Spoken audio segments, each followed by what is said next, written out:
Well, how Jose Cruz was between your legs, right? In the Houston Brawl, who was between your legs? And kind of hurt you for a long time. The Houston one in Cedeno. yeah, Cesar Cedeno. That's right. Yeah. We show that a lot. That's my favorite. Yeah, and what happened was, you know, like somebody will come out and make a big haymaker, and you know, and Cesar did, and I got underneath him, and I'm thinking in my mind I'm going to pick him up and body slam him. Well, when I duck underneath him, I got him on the waist, and I'm lifting like that. Simmons jumped on him, and I kind of, with the extra weight there, you know, my head ended up between his legs, and I'm sure for a second or two I'm still trying to lift. And, you know, and I remember after that fight, you know, you didn't get thrown out of games back then. So I'm still pitching, Simmons is still catching. Which is crazy if you see the video. We've shown this video a million times before. The two batters in the batter's box against the Cubs. We see the picture. I never knew about this till the Busch Stadium was going down. Then we looked for the video. Tell me about that day. What happened? How does Bill Madlock and another Cub end up in the batter's box, and you're throwing to two batters in the right-handed batter's box? Madlock was the first hitter. And, you know, granted, he's a great hitter and everything. So, and it's a tie ball game, and I'm not going to lose. So I knew the importance of getting him out. So I went behind the mound, came up there, and he got out of the batter's box and went back to the pine tar, you know, get pine tar at the on deck circle. I'm Jerry Crawford's dad. Shag Crawford was the home plate umpire, and he kind of went after him or something and said, you know, hey, stay in the batter's box.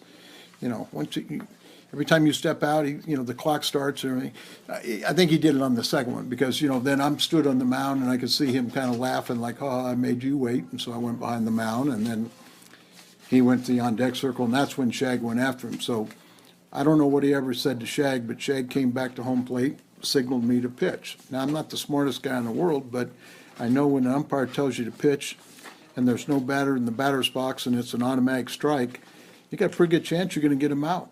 So I threw one pitch, and, you know, it was kind of high, but it's an automatic strike, so it's strike one. Well, Cardinal was the on-deck hitter, and Jose saw what was going on, so he jumped in the batter's box. Now, Madlock is returning to the batter's box because he sees what's going on.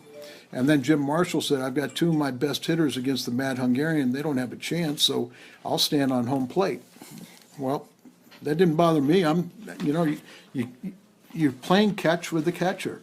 You know, so it doesn't matter if there's two batters there, and it doesn't matter if... Plus, they're hitting out of order, Al. Well, yeah, they are, you know. So Cardinal's in the right-handed batter's box up front. He's taking a swing at the pitch.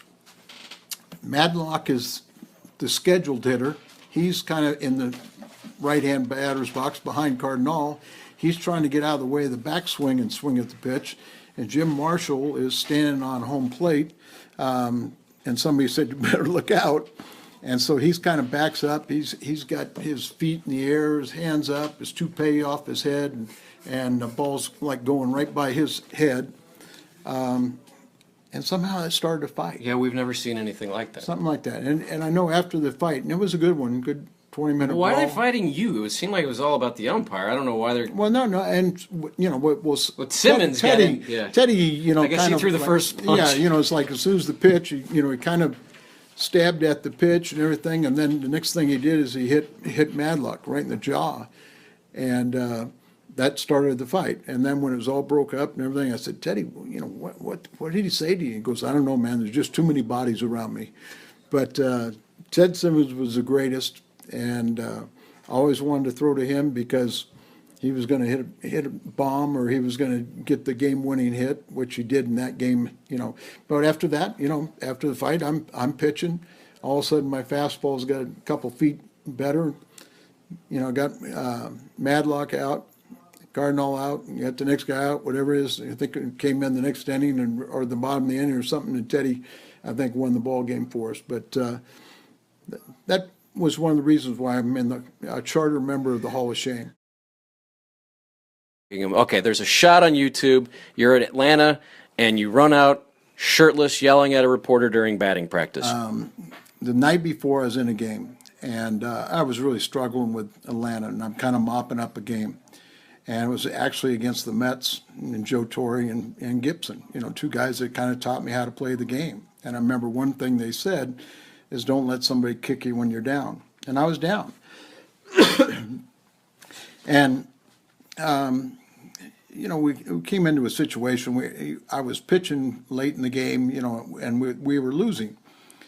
And somebody got a base hit, and so Chris Zachary was the pitcher, and he squared around a bunt.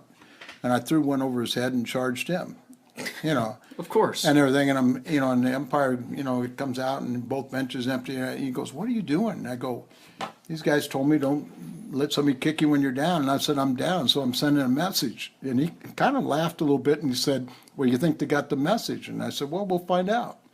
So went back, and, you know, I was very difficult to bunt against, and Zachary ended up making an out, still attempting to bunt, and got an out, and then Lee Mazzilli come up. And this was a time when I was trying to develop a forkball, and I threw a hanging forkball, and he hit a home run. Well, I did my mental thing, and you know, he's already hurt me as much as he can by hitting the home run, and I got to just sit there and take it. So as he's running around the bases, gets around third base, he starts screaming at me, "That'll teach you to throw at my pitcher." Well, you don't scream at me, you know, you already hit your home run, just run around the bases and shut up. So I met him at home plate, and, you know, one of my teammates told me you know, putting anonymously in the paper that I was a disgrace to baseball, a disgrace to the Atlanta Braves, and a disgrace to the human race. But I was doing what I thought was right and everything. So Knox Nunley was this reporter. That can't be his real name. It was his real name. And the night before, he said, "Well, we ever notice that Mad Hungarian has a flair for theatrics? Do you ever notice when he goes around and starts these fights, but he always makes sure he's, you know, protected and, you know, can't get hurt." So I'd been running 5 miles around the stadium and everything shirtless. And so I got through, and all of a sudden this guy, you know, I see this guy. And I go, "Can I talk to you?" And he told his camera, "Run the camera." Now, this guy's about a foot taller than I am and everything, and he run the camera. So I proceeded to tell him everything I thought of him, you know, and how gutless he was and blankety blank. And, you know, so I knew every cuss word I could possibly throw in there because they couldn't use it. Well, they used it, but it was bleep, bleep, bleep, bleep, and you bleep, bleep, bleep, bleep, bleep, bleep, bleep, bleep, and everything else for about whatever. And at one point, you know, when I'm calling some of these names and saying something like this, I'm not taking my eyes off a person, and I saw something flash to my left. And so I hit it like that. Well, that's how close they had the camera. You know, the camera guy came in and they're like this and hit him. So then I was trying to blind him and everything. Somehow I got in trouble.